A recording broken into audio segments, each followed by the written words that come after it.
வணக்கம். மானமும் அறிவும் மனிதருக்கு அழகுன்னு சொன்ன தந்தை பெரியாருடைய நினைவு நாள். இன்னைக்கு நாம் பேச போகிற தலைப்பு தந்தை பெரியார் அவர்களை பற்றி. தந்தை பெரியார் அவர்களை பற்றி பேச ஆரம்பிச்சாலே சில அம்பேத்கரியவாதிகளோட, பல பெரியாரியவாதிகளோட, இந்துத்துவ தீவிரவாதிகளோட மனசு புண்பட செய்யும். ஒருவேளை உங்க மனசு புண்பட்டா புண்பட்டு போகட்டும், அதுக்கு நான் பொறுப்பு கிடையாது. நான் சொல்ல போற செய்திகள்ல நேர்மையா விவாதிக்கிறதா இருந்தா விவாதிக்க நான் தயார். விவாதிக்க நீங்க தயாரான்னு சொல்லி என்னுடைய பேச்சை தொடங்கலாம்னு நினைக்கிறேன். வாங்க பேசுவோம். இன்றைக்கு வரைக்கும் பெரியார எல்லாரும் விமர்சனம் பண்றாங்க. இந்துத்துவவாதிகளும், பிஜேபி காரர்களும், RSS காரர்களும், சங் பரிவார் கும்பல்களும் தொடர்ந்து பெரியாருடைய கருத்துக்களை ஒழிச்சு கட்டணும் அப்படின்னு சொல்லி தீவிரமா செயல்படுறாங்க. இப்ப கூட பெரியாருன்னு சொன்னாவே கடுமையா எதிர்க்கிறாங்க. பெரியார பத்தி பேசினாலே பெரிய அளவுல சர்ச்சையை கிளப்புறாங்க. அது சர்ச்சையை ஆக்குறாங்க. தமிழ்நாட்டு அளவா இருக்கட்டும், இந்திய அளவா இருக்கட்டும், சர்ச்சையை ஏற்படுத்துறாங்க. இந்துத்துவவாதிகள் தந்தை பெரியாரை எதிர்க்கிறதுக்கு ஒரு நியாயம் இருக்கு. ஏன்னா இந்துத்துவவாதிகளுக்கு மதம் இருக்கணும், ஜாதி இருக்கணும், பிராமணர்களுடைய தலைமையில தான் எல்லாம் நடக்கணும் அப்படிங்கிற ஒரு கொள்கை கோட்பாடு அவங்களுக்கு இருக்கு. இந்த தேசத்தை இந்து தேசமா உருவாக்கணும்னு துடிச்சுக்கிட்டே இருக்கிறாங்க. அதை கொஞ்சம் கொஞ்சமா வட இந்தியாவுல முடிஞ்ச அளவுக்கு நிறைவேற்றிக்கிட்டே வராங்க. குறிப்பா தமிழ்நாட்டுல இந்துத்துவத்தினுடைய கட்சியோ தத்துவமோ எடுபடாம போனதுக்கு மிக முக்கிய காரணமா இருக்கிறவர் தந்தை பெரியார். அதனாலதான் இந்துத்துவவாதிகள் பெரியாரை கடுமையா எதிர்க்கிறாங்க. 2000 வருஷம் இந்த சமுதாயத்தை ஆட்டி படைச்ச இந்த பிராமணத்தையும் இந்து தத்துவத்தையும் மக்கள் மத்தியில அம்பலப்படுத்தினதுல தந்தை பெரியாருக்கு மிக பெரிய பங்கு இருக்கு. அதனாலதான் இந்துத்துவவாதிகளுக்கு பெரியாரை எப்பவுமே எதுவுமே செய்ய முடியல அப்படிங்கிற ஒரு கோபம் அவங்களுக்கு இயல்பாவே இருக்கு. அதனாலதான் இன்னைக்கு என்ன பண்றாங்கன்னா, இந்துத்துவவாதிகள் தந்தை பெரியாரை நேரடியா எதிர்க்க முடியாதுங்கிறதுக்காக யாரு பிராமணர்களும் RSS காரர்களும் இவங்கெல்லாம் எதிர்க்கிறத விட இந்துத்துவவாதிகளால் கையகப்படுத்தப்பட்ட நம்ம கூட இருக்கிற சிலரை அவங்க ஏஜென்ட்டுகளா மாத்தி வச்சிருக்கிறாங்க. எதுக்கு? பெரியார திட்டுறதுக்காக. இந்துத்துவவாதி யார ஏஜென்ட்டா மாத்துறான் அப்படின்னா, அவன் பார்வையில இங்க சூத்திரனா இருக்கிற பிற்படுத்தப்பட்டவனையும் பஞ்சமனா அவன் பார்த்தான் இல்லையா ஒரு காலத்துல, அந்த பட்டியலின சமுதாயத்துல இருக்கிறவங்கள தன்னுடைய ஏஜென்ட்டா மாத்தி வச்சிருக்கிறான் இந்துத்துவவாதிகள் அந்த ஏஜென்ட்டுகள் கிட்ட பெரியாரை இழிவா பேசு, பெரியார் இப்படி எல்லாம் சொல்லியிருக்கிறாரு, அப்படி எல்லாம் சொல்லியிருக்கிறாரு, வெட்டி ஒட்டி அதை விமர்சனம் பண்ணி பேச வைக்கிறான். இதுதான் சமீப காலமா தொடர்ச்சியா RSS காரர்களும் இந்துத்துவ இயக்கங்களும் பண்ணிக்கிட்டு வராங்க இந்த தமிழ்நாட்டுல. இந்த இந்துத்துவவாதிகளோட திட்டத்தை உள்வாங்காத சில அம்பேத்கரியவாதிகள் பெரியார விமர்சனம் பண்ணிக்கிட்டு இருக்காங்க. சூத்திரர்னு சொல்லப்பட்ட பல பிசிகளும் தந்தை பெரியார கடுமையா விமர்சனம் பண்றாங்க. பெரியார் என்ன பண்ணிட்டாரு? போயிட்டாரு. அவர் இந்த சமுதாயத்துக்கு எதிராக இருந்தாரு. பெரியார் இந்த சமுதாயத்துக்கு எதிராக இருந்தாரு. பட்டியலின சமுதாயத்தினுடைய அரசியலுக்காக அவர் என்ன பண்ணாரு? இப்படி நிறைய பேசிக்கிட்டு கத்திக்கிட்டு திரிஞ்சுக்கிட்டு இருக்கிறான் ஒரு குரூப். நான் கேக்குறேன், தந்தை பெரியார் பட்டியலின மக்களோட இல்லையா வரலாறுல? பட்டியலின மக்களுக்கு எந்த நன்மைக்காக அவர் பேசலையா? பட்டியலின சமுதாய தலைவர்களோட அவர் அரசியல் பயணம் செய்யலையா? நம்ம மக்களுக்கு ஆதரவா இல்லையா? என்ன பொறுத்த வரைக்கும் படிக்காம பொத்தாம் பொதுவா ஒருத்தரை, அதுவும் ஒரு தலைவரை விமர்சனம் பண்ணிட்டு போகக்கூடாது. அது நியாயமா இருக்காது. தந்தை பெரியார் பாபா சாஹிப் அம்பேத்கரை கொள்கை வழி தலைவரா ஏத்துக்கிட்டவர். வரலாற்றுல பெரியாரும் அம்பேத்கரும் அரசியல் ரீதியாகவும், தத்துவார்த்த ரீதியாகவும், சிந்தனை ரீதியாகவும், கருத்தியல் ரீதியாகவும் ஒன்னா பயணம் பண்ணவங்க. பாபா சாஹிப் அம்பேத்கர் இந்து மதத்தை எதிர்த்தாரா இல்லையா? இந்து மத தத்துவங்களை எதிர்த்தாரு. ஜாதியை ஒழிக்கணும்னு சொன்னாரு. இந்த நாட்டுல சமத்துவம் மலரணும்னு சொன்னாரு. இதற்கு சிறந்த மார்க்கம் பௌத்தம் தான், புத்தர் தான் சொல்லி அவர் பௌத்தத்தை தழுவினாரா இல்லையா? அதேதான் தந்தை பெரியார் அவர்களும் செய்தார். இந்த நாட்டுல ஜாதிங்கிறது ஒரு கேடு, அதை ஒழிச்சே ஆகணும். இந்த ஜாதியை தூக்கி பிடிக்கிறதுக்கு வர்ணாசிரமம், இந்த வர்ணாசிரமத்தை தூக்கி பிடிக்கிறது இந்து மதம், இந்த வர்ணாசிரமத்தை தூக்கி பிடிக்கிறது இந்து மதம், இந்த இந்து மதத்தை தூக்கி பிடிக்கிறது கடவுள். அப்ப அந்த கடவுள் ஒழியணும்னு சொன்னார். அவர் சொல்லிட்டு என்ன சொன்னாரு தெரியுமா? கூடவே என்ன சொல்றாரு? கடவுள் ஒழியணும்னு நான் சொல்லல, புத்தர் சொன்னதை தான் நான் சொல்றேன்னு பல கூட்டங்கள்ல சொல்லி இருக்கிறார் தந்தை பெரியார். ஆனா அது பெரியாரியவாதிகளால மறைக்கப்பட்டிருக்கிறது தான் வரலாறு. என்னம்மா இது? இவ்வளவு நாளா கடவுள் இல்லைன்னு பெரியார் தான் சொன்னாருன்னு நாங்கெல்லாம் நினைச்சுக்கிட்டு இருந்தோம். இப்ப புத்தர் சொன்னதை தான் நான் சொன்னேன்னு பெரியார் சொன்னதா நீ சொல்றியம்மா? இது வரைக்கும் எந்த பெரியாரியவாதிகளும் இதை சொல்லலையே, என்னம்மா புதுசு கதையா இருக்குது, கதை விடுறியா அப்படின்னு உங்களுக்கு இந்த நேரம் கேள்வி வந்திருக்கும். இதுக்கு ஆதாரம் நான் தரேன், முடிஞ்சா செக் பண்ணி பாருங்க. அவ்வளவும் சிரமமா இருந்தா நானே தகவல்களை, அந்த ஆதாரங்களை ஃபர்ஸ்ட் கமெண்ட்ல பின் பண்றேன், வேணுங்கிறவங்க போய் பாருங்க. திருவொற்றியூர்ல 17/2/1952 பேசியிருக்கிறார் தந்தை பெரியார். தந்தை பெரியார் பேசினத என்னன்னு பேசினாரு? பௌத்தம் புத்தர்னு பேசினத விடுதலை இதழ்ல 52ல அச்சிடப்பட்டிருக்கு. அதே போல திருப்பத்தூர்ல 30/5/1956 பேசியிருக்கிறார். பெரியார் பேசினத 3/6/1956 அச்சிடப்பட்டிருக்கு. அது மட்டும் இல்லாம கோலார் தங்க வயல்ல 29/4/1961 பேசியிருக்கிறார். எங்க? கோலார் தங்க வயல்ல பெரியார் பேசினத விடுதலை இதழ்ல 15/5/1961 அச்சிடப்பட்டிருக்கு. ஒண்ணு தெரிஞ்சுக்கோங்க, நல்லா புரிஞ்சுக்கோங்க. தமிழ்நாடு முழுக்க புத்தர் விழா நடத்தி இருக்கிறார் தந்தை பெரியார். அப்படி புத்தர் விழா நடத்திய பெரியார் என்ன பேசியிருக்கிறார் தெரியுமா? 2000 வருஷம் இந்த கேடுகெட்டத்தனத்தை கண்டிச்சவர் புத்தர் தான். உன் அறிவை கொண்டு செயல்படுன்னு சொன்னார் புத்தர்.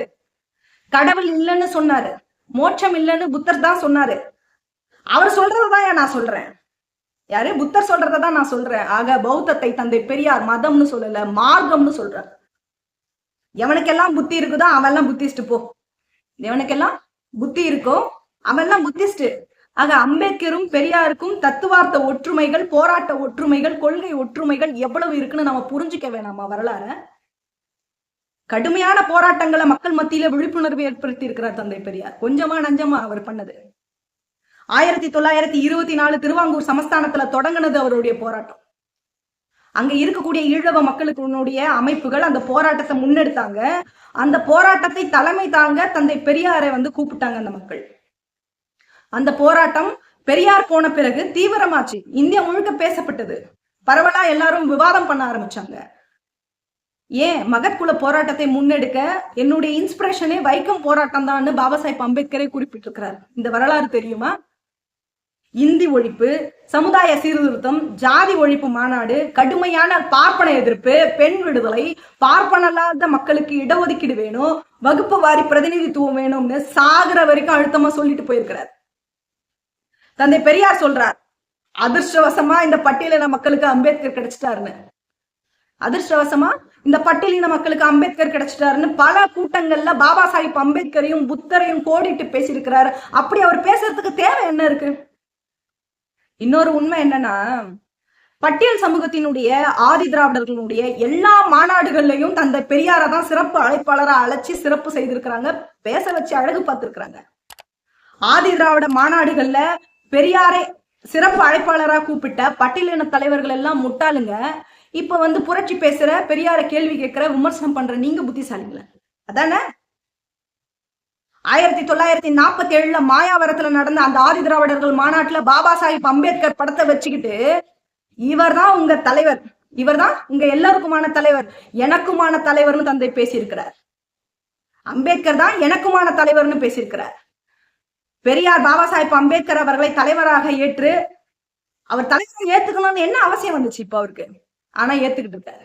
அந்த அளவுக்கு ஒருத்தர் இறங்கி போக வேண்டிய அவசியம் கிடையாது. ஆனா பாபா சாஹிப் அம்பேத்கர் அவர்களை தன்னுடைய தலைவர்னு சொன்னதை நான் எப்படி பாக்குறேன் அப்படின்னா, கொள்கை பற்றும் சமுதாயத்தின் மீது அவருக்கு இருந்த உண்மையான பற்றும் தான் இப்படியான ஒரு நடவடிக்கைகளை அவரால் செய்ய முடிஞ்சது, பேச முடிஞ்சிருக்குன்னு நான் புரிஞ்சுக்கிறேன். அம்பேத்கரை நான் தலைவராக ஏற்றுக்கொண்டேன் அப்படின்னு 10/7/1947 விடுதலை இதழ்ல அச்சிடப்பட்டிருக்கு. வாய்ப்பு இருக்கிறவங்க போய் படிச்சு பாருங்க. பெரியாருக்கு மொழி அபிமானமோ, தேச அபிமானமோ, ஜாதி அபிமானமோ எதுவுமே கிடையாது. அவருக்கு மனிதாபிமானமோ, மனிதன் மீதுதான் பற்று இருந்திருக்கு. கடவுள் மீதோ, இனத்தின் மீதோ, மொழி மீதோ எப்பவும் பற்றுக்கொள்ளாத ஒரு நபர் தந்தை பெரியார். பெரியார் என்ன கேட்டார்னா, நம்மள மானக்கேடா ஒருத்தன் சொல்றான், நமக்கு சூடு சொரண வேண்டாமா, மானங்கெட்ட வாழ்க்கை நமக்கு வேணுமான்னு கேட்டாரு. தன் வாழ்நாள் முழுவதும் இந்த மக்களை மானமுள்ள ஒரு மனித சமூகமா மாத்தணும்னு நினைச்சாரு, அதுக்காக உழைச்சாரு, அதுக்காக பேசினாரு, கிளர்ச்சி செய்தார். அது மட்டும் இல்லாம உலகமெல்லாம் விஞ்ஞானத்துல வளர்ந்து வருது, அறிவியல் ரீதியா வளர்ந்து வருது. இவன் இன்னமும் பாலாபிஷேகம் பண்றான், கும்பாபிஷேகம் நடத்திக்கிட்டு இருக்கான், கீழ் சாதின்னு சொல்றானே. சூத்திரன்னு சொல்லிட்டு இழிவுபடுத்துறானே அப்படின்னு ஒரு தார்மீக கோபம் அவரிடத்துல எப்போதும் இருந்தது. அந்த கோபத்தாலதான் மக்கள் மத்தியில கருத்தியல் கழகத்தை அவர் எப்போதும் பண்ணிக்கிட்டே இருந்தார், கலகம் பண்ணிக்கிட்டே இருப்பாரு, கேள்விகள் எழுப்பிக்கிட்டே இருந்தாரு. அதனாலதான் இந்த இந்துத்துவவாதிகள் கடுமையா இன்னைக்கு எதிர்க்கிறாங்க. பெரியாருக்கு எந்த அரசியல் நோக்கமும் கிடையாது. பதவிக்காக போராடினாரா? அமைச்சராகணும்னு போராடினாரா? இல்ல காசு பணம் சம்பாதிக்கலாம்னு நினைச்சாரா? அவரே பெரிய பணக்காரரு. அவருடைய நோக்கம் எல்லாம் இந்த சமுதாயத்தை திருத்தி மனித சமூகத்தை பண்புள்ள சமூகமா மாத்தணுங்கிறது தான் அவருடைய லட்சியம், நோக்கம். இன்னும் சொல்ல போனா ஆதி திராவிடர் மாநாட்டுல அவர் கலந்துகிட்டு பல்லர் பறையனா கூட இருக்கலாம், பல்லர் பறையன் அருந்ததியனா கூட இருந்துக்கலாம். ஆனா இந்த சூத்திரனா ஒருத்தன் இருக்கக்கூடாது. பல்லர் பறையன் அருந்ததின்னு கூட சொன்னா கூட அவனுக்கு ஒரு அப்பா அம்மான்னு இருப்பாங்க. இந்த சூத்திரன்னு சொன்னா அவனுக்கு அப்பா அம்மான்றவங்களே கிடையாது, நீ வேசி மகளுக்கு பிறந்தவன் அப்படின்னு மாநாடுகள்ல போய் பேசுறாரு. யாருடைய மாநாடுகள்? ஆதி திராவிடர்கள் சேர்ந்து நடத்தினா அந்த மாநாட்டுல இந்த கருத்துக்களை முன்வைக்கிறாரு. அப்படி அவர் பேச வேண்டிய அவசியமே இல்லையே, ஏன் பேசினாரு? நான் சொன்ன இவ்வளத்தையும் கேட்ட பிறகு பரட்சிகளை பத்தி பெரியார் என்ன பேசினார் தெரியுமா அப்படின்னு ஒரு குரூப் கிளம்பி வரும் புதுசா. பேசட்டும், ஏன் பேசினாருன்னு போய் பாரு, எதுக்காக போய் பேசினாருன்னு போய் பாரு. அன்னைக்கு இருந்த அரசியல் சூழல் என்னன்னு புரிஞ்சிக்க முயற்சி பண்ணு. இந்த சனாதன தர்மம் இத்தனை 1000 வருஷம் பெண்களை மேலாடை போட விடாம வச்சிருந்தது. இப்போ அவங்க போடுறாங்க, அதனால துணி விலை ஏறுதுன்னு சொல்லி இருக்கலாம், இருந்துட்டு போட்டோம். சரி, அவரு சொன்னதெல்லாம் இருக்கட்டும், அவரை கேள்வி கேட்கறல்ல நீ, உன்னை நான் கேட்கிறவா? உன் வீட்டுல இருந்து ஒரு பெண்ணை ஒருத்தியாவது நீ அரசியல் படுத்திருப்பியா? நீ ஒரு பெண்ணை கூட அரசியல் படுத்தாத நீ, பொது வாழ்க்கைக்கு வரக்கூடிய உன்னோட சொந்த சாதி பெண்களுக்கு அரணா இல்லாத நீ, தேர்தல் அரசியல்ல பெண்களுக்கு சம வாய்ப்பை ஏற்படுத்தி கொடுக்காத நீ, பெண்களை பாதுகாக்காத நீ, சொந்த சாதி பெண்களை வேசி மக அந்த மக இந்த மகன் கேட்கிற நீ பெரியாரை விமர்சிக்க என்ன தகுதி இருக்குடா? கம்முநாட்டிகள், நீ பெரியாரை விமர்சிக்கிற நியாயவாதியாவே இருந்துட்டு போ. கூடவே நான் சொல்ற நபரை விமர்சிக்க உனக்கு தைரியம் இருக்கா? மூஞ்சே MC ராஜா ஒப்பந்தம் ஏன் போடப்பட்டதுன்னு பேச உனக்கு தைரியம் இருக்கா? பூனா ஒப்பந்தத்தின் போது என்ன நடந்ததுன்னு விவாதிக்க உனக்கு துணிவு இருக்கா? நான் தயார், நீ தயாரா? அப்போ உன் சொந்த சாதி தலைவர் இந்த சமூகத்துக்கு துரோகம் பண்ணது உன் கண்ணுக்கு தெரியாது. வரலாறு தெரியாம படிக்காம ஒளறிட்டு திரியக்கூடாது, பொத்தனாப்புல இருந்துக்கும். பெரியாரை இவ்வளவு பேசுறேன்னா திமுகவையும் கடுமையா விமர்சனம் பண்றேன் பல ஆண்டுகளாக. பெரியாரால் தொடங்கப்பட்ட திராவிட கழகம் ஐயா வீரமணியால் அது இன்னொரு சங்கர மடமா மாறி இருக்கு. சங்கர மடமா மாறி இருக்கு. பார்ப்பனர்களுக்கு எப்படி சங்கர மடமோ அது போல திமுகவுக்கும் திகாவுக்கும் திராவிட மடமா மாத்தி வச்சிருக்கிறாப்ல ஐயா வீரமணி. அதிகாரத்துக்கு வந்த சூத்திரர்கள் அதிகாரத்தை தன் கையிலேயே வச்சுக்கிட்டதுனால அவன் இந்த அதிகாரத்தை இவன் சுவைக்க முடியாத அந்த வெறுப்புல தலித் அமைப்புகள் பெரியார் மேல வெறுப்ப காட்டுறான். சூத்திரர்கள் அதிகாரத்துக்கு போனது பெரியாராலதான் இவன் போனாங்க அப்படின்னு நினைச்சுக்கிட்டு இந்துத்துவவாதிகள் அதிகாரத்தை சுவைக்க முடியாத சில தலித்துகளை பயன்படுத்தி பெரியாரை அவதூறு செய்யறதுக்கு பயன்படுத்துறான். சில தலித் இளைஞர்களும் இன்னைக்கு சமூக வலைதளங்கள் ஆட்பட்டுக்கிட்டு இருக்கீங்க. திமுகவுல அன்னை சத்தியவாணி முத்து முதலமைச்சரா வந்திருந்தா இந்த பிரச்சனை வந்திருக்காது. திராவிட கழகத்துல ஆசிரியர் வீரமணிக்கு பதிலா ஒரு தலித் தலைவரா வர வாய்ப்பு இருந்தா இந்த பிரச்சனை கிடையாது. ஆக இன்னொரு சங்கரமடமா மாறி நிக்கிறதுங்கிறதா எங்களுடைய குற்றச்சாட்டு. திராவிட கழகம் திமுகவுக்கும் ஊதுகுழலா பணியாற்றிக்கிட்டு இருக்கு. தந்தை பெரியாரின் மறைவுக்கு பிறகு பெரியாருடைய கருத்துக்களை பிற்படுத்தப்பட்ட மக்கள் மத்தியில கொண்டு போய் சேர்க்கல, பட்டியலின மக்கள் மத்தியில கொண்டு போய் சேர்க்கல, ஜாதி ஒழிப்புக்காக போராடல. இன்னைக்கு பாரதியார் தான் பெண் விடுதலைக்குன்னு அப்படியே தூக்கி பிடிச்சு அப்படியே கொண்டாடுறாங்க சில தற்கூரிகள் இன்னைக்கு உளறிட்டு இருக்குது. பெரியார் தான் விஞ்ஞான ரீதியா பெண்களுக்கு அதிகம் பேசியிருக்கிறார். அதை சட்ட ரீதியா நடைமுறைப்படுத்தினவர் பாபா சாஹேப் அம்பேத்கர் அவர்கள்.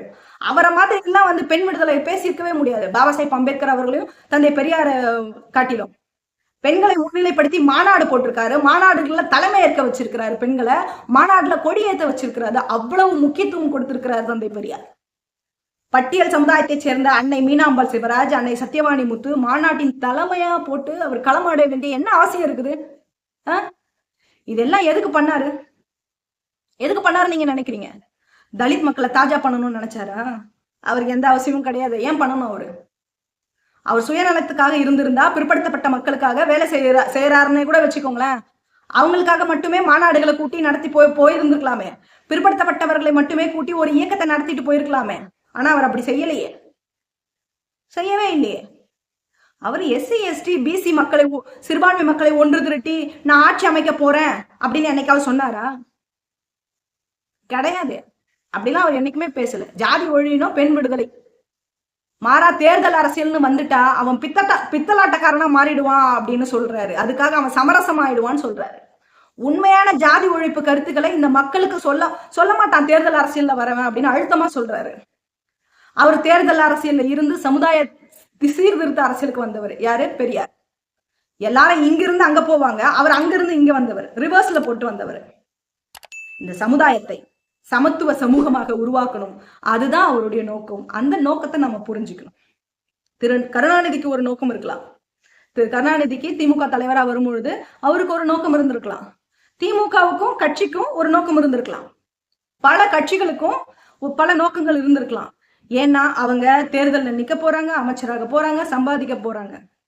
பெரியாருக்கு இந்த நோக்கம்லாம் இருந்ததா? பெரியார் என்ன தேர்தல் நின்னாரா? அப்படி ஒரு நோக்கமும் அவர் கிடையாது. எல்லா மக்களும் சமத்துவமா இருக்கணும், ஜாதியை ஒழிச்சாதான் முடியும் அப்படின்னு தன்னுடைய இறுதி மூச்சு வரையும் பேசிக்கிட்டே இருந்தாரு ஜாதி ஒழியணும்னு.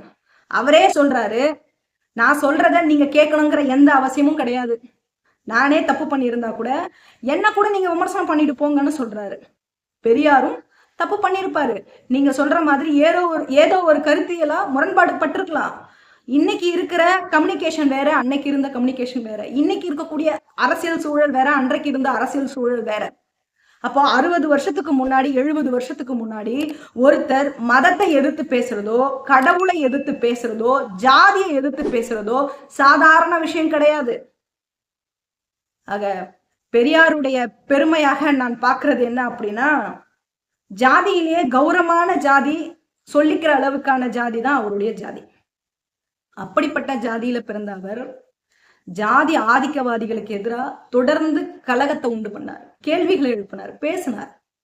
பொருளாதாரத்துல வசதி படைத்த அவர், பெரிய பணக்காரனான அவர் ஏழைகளுக்காக பேசினார், குரல் கொடுத்தார். ஒரு ஆணா இருந்துகிட்டு பெண்களுக்காக பேசினார். எனக்கு அதிகாரம் தேவையில்லை, ஆனா ஒடுக்கப்பட்ட மக்களுக்கு அதிகாரம் தேவைன்னு பேசினார். இந்த பண்புகள் தான், இந்த போராட்ட குணம் தான் அவருடைய பெருமையா நான் பார்க்கிறேன். ஆக ஆழ்கடல் அளவுக்கு களமாடிய தந்தை பெரியாரை கடுகளவு தான் இங்க சொல்லி இருக்கிறேன். அதனால இந்த உரை அவருடைய நினைவேந்தல் உரையா இருக்கும் நான் நினைக்கிறேன். இது போன்ற அரசியல் சமூகம் சார்ந்த வேறொரு செய்திகளோட பேசுவோம். நான் உங்கள் பவானி இளவேனில். இது வாய்ஸ் ஆஃப் டெமோக்ரஸி. நன்றி.